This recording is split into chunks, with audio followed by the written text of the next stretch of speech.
serahkan bacut pak ini masjid di nyo kakak don kakak leting gula keluarga daripada nyo nenek.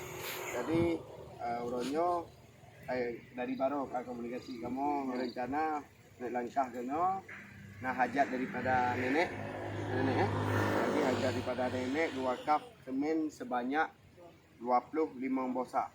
Amin. Alhamdulillah Allah limpahkan rezeki lo untuk buku baik bantu sama-sama dalam ya. Jadi terserah nyo nama kan Pak Urendro ni.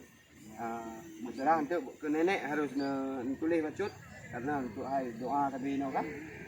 Doa untuk nak motor.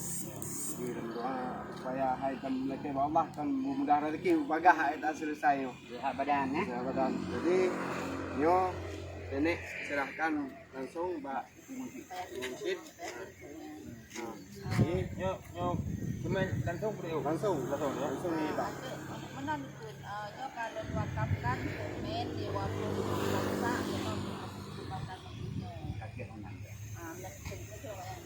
Bismillahirrahmanirrahim. Mengajar bang, kaji ini anak. nyo long wakafkan semen Waktu nombor. waktu yang masa untuk pembangunan masjid Banton. Alhamdulillah.